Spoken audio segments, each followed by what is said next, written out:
De'Aaron Fox.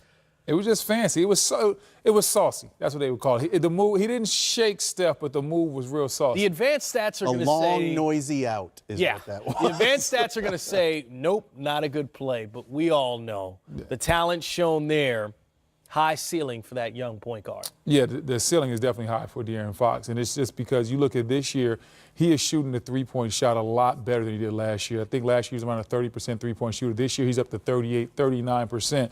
And what that does is it stretches the defense out. And in pick and roll, you have to guard him so much differently now. You can't go under.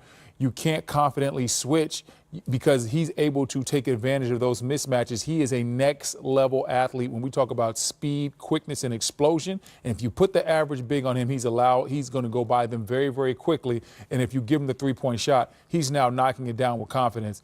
Buddy Hield, De'Aaron Fox, watch out. This backcourt in maybe 2 to 3 years might be considered one of the best in the league. And you sprinkle in Bogdanovic, his ability to make big plays. This is a league pass must-watch every night, this team. I love watching Sac on League Pass. So you mentioned those two guys because De'Aaron Fox and Buddy Hield, they're very good, going to be, the ceiling is there, right? But Bogdanovic and Bjelica, those two guys are playing at a level to make them competitive now. How important what do they bring to the table? Is it just the outside shooting? Is it defense? What is it that they're doing that makes this team competitive on a night-in, night-out basis? Well, Bjelica's playing so well, you almost can't blame him now for walking away from his commitment to Philadelphia. There in the beginning didn't look very good. And he has played at such a high level, and you said this earlier, it's kept Bagley off the floor to a huge degree because he can fill in so many of the gaps for that team. What Bogdan does that I think is really critical is he's just a stone-cold winner. And every team that's going to be good in this league needs to have an elite star-type role player. And Bogdan's a little bit more than a role player, but what he is clutch. And when you need him to make a big play at a big moment, that's what he tends to do. It's what he did at Fenerbahce, and it's what he continues to do at Golden One Center. Hey, if you don't believe that, hey, ask the Lakers. That shot he hit on Tyson Chandler last week for the buzzer beater in Sacramento was huge. So when we look at the Golden State Warriors, it's another night, and the box score is Kevin Durant with 13 points, Klay Thompson with 17, Steph Curry with 16, and they're in a dogfight with 70 points at the half, but only up by 1. Defensively, this team needs to find their rhythm to be able to shut teams down, right? That seems to be the problem, the difference past seasons in this year. Well, I think it's twofold. I think the defense is one, their lack of rim protection. And I also think the fact that Klay Thompson has not been Klay Thompson and what we've come to expect from him, their margin for error is smaller. So they're not out shooting the lack of defense. And I think that team was so good shooting the ball for so long that they really almost shot out your heart a little bit. They took your legs out from under you because they would make big contested three after big contested three, and you would lose a little bit of your momentum and your faith. Now they can't blitzkrieg you in that same way. It's keeping teams in the game longer, and as they attack the rim, they're starting to feel more and more confident against this Warriors team. When I look at this Golden State team, it just looks like there's a little bit of a chink in the armor just throughout this whole organization. When I'm just talking about, when you talk about up front, of course, they needed more help at the 5. With Jones being hurt, JaVale McGee going to the Lakers, they feel that. They don't have that dynamic roller.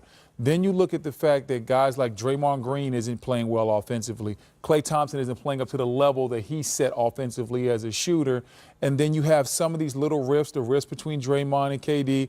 I even still think there's maybe not a rift, but just a difference in philosophy between Kevin Durant and Steve Kerr. If you look at some of the comments that they've had in the media since November, I just really think that this team as a whole is just not where it needs to be. I think it's going to get there, and they have the most talent.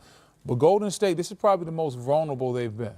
Well, if you look at the Chicago juggernaut they had, the 6 championships, and it fell apart from within. Eventually, it just couldn't stay together long enough. And I think this is very much an interesting situation for them because they also have the potential for that. They are so good. The greatest threat to this Warriors team comes from within. Plus, those Chicago teams, third year of a three-peat is always the hardest year. If you look at their regular seasons, those were the least amount of wins those teams always had. Great point. So when you scored 40 points in 5 consecutive games, is scoring 40 in a 6th consecutive game the hardest thing? Because down to 3, down to 2, it's a 3. Good! Good! He got it! James Harden, a flamethrower. Incredible shot. Indeed it was, but check out this incredible quote from Daryl Morey. The Rockets GM says James Harden is the best offensive player of all time. What about Kareem, Michael, Kobe, guys like that? Brendan, is that hyperbole to say that James Harden is the greatest offensive player of all time? I think it would be a better quote if you said he's the best offensive player of maybe this season, or maybe he's the best offensive player of this range, of this time period. But all time, I think it's very hard when you talk about what Kareem Abdul-Jabbar was able to do, when you talk about what Michael Jordan was able to do. These guys were, Mike, especially Mike, he had plenty of seasons where he was over 30 points per game, between 30 and 35 points, and shooting incredible percentages along the way. I think from a one-on-one standpoint, when you look how physical the game was back in the day, Michael Jordan, to me, is still the best individual offensive player of all time. And if you put him in today's game where you couldn't touch him, I think that he would be even better. And it's hard to imagine Mike being even better, but he played through the bad boy Pistons and those Knicks teams that were really, really physical. You can't touch people now. He would have lived at the free throw line also, and he would have been able to get his game off in the mid-post. I think the most accurate version of that quote may have been, he has been put in position to be the most prolific offensive player in the regular season. And I think that's possible. I think you could argue that. I think there are a lot of different statistical metrics you could use to say he has been put in position to be the most prolific. But to say you're the best offensive player of all time, like you said, if I take Michael Jordan, I put him in this era, and I tell him to do the things that they're asking James Harden to do, it's possible he grows and evolves into doing that at an altogether different level. You just don't know. But I certainly think he's been put in position. He's been really empowered, frankly, to take what used to look like horrifically bad shots.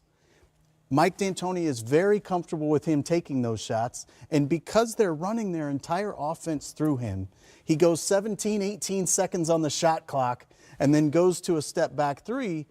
By the numbers, he only has to make a certain number of those to be the most prolific and efficient offensive player. That's fact. It's not a lot of fun to watch.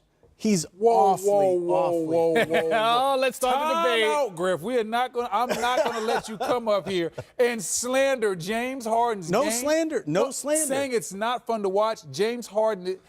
You watched that Golden State game, that wasn't fun to watch. James Harden was hitting crossovers, step back. He crossed Clay over, gave him the little slap on the butt, hit the shot on Draymond. Listen, he's making such great individual moves. I can't say that. I understand he goes to the free throw line a lot. I understand his usage is very high. But guess what? With Chris Paul out, I don't think I want Daniel House creating shots for himself. So I think I love what he's doing, and I think it's exciting. So for me, I'm not trying to slander him at all. I think what he's done has been mind-numbing. And it's a mea culpa on my part for not appreciating him enough before this run. It really is. It's remarkable.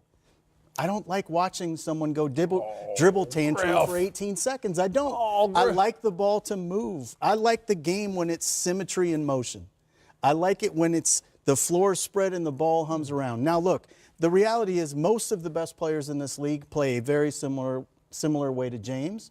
It's just that they don't have the ability to take and make difficult shots like he does, so they have to draw and kick, which then starts the ball moving around. I got a question for you. So I'm holding him responsible for the fact that he can actually make shots that other people don't get to take. What does Steph Curry look like if he's not playing with other players who demand the ball and demand movement? Steph Curry can take and make almost all of those same shots.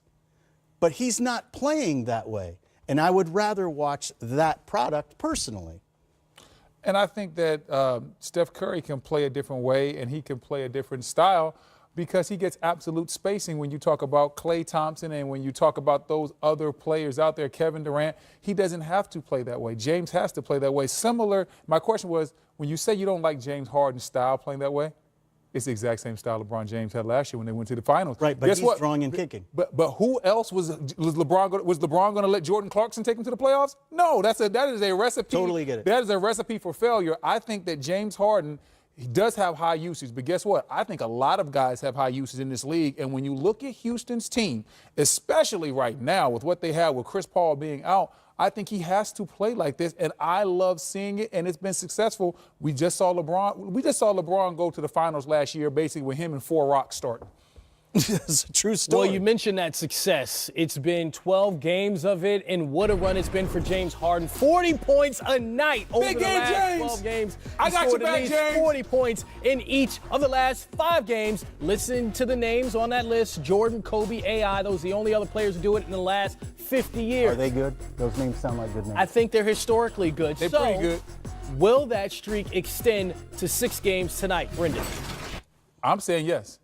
I'm going over. I think James is on a run. I think, once again, the usage is high. He's hot right now. He's incredibly confident. And there's not really a player on Portland's team that I worry about defensively that can get into James and force him to do something that he doesn't want to do or make him uncomfortable. So I think James goes over 40 tonight. I'm going to go with the under. And the reason is Wood, Griff. Hey. I'm going to go with the under, and the reason is, for me personally, I just look at that list. I look at the names on that list. I look at how many times he's done it, and I'm going to go for regression to the mean. He's due to have a regular superstar kind of night where he gets 34. Okay. Maybe we should save this for later tonight and see who came out on top with their prediction. Okay. You seen movie Trading Places? Gentlemen's bet? $1. $1, Winthorpe. Placed at 7:10 p.m. Warriors also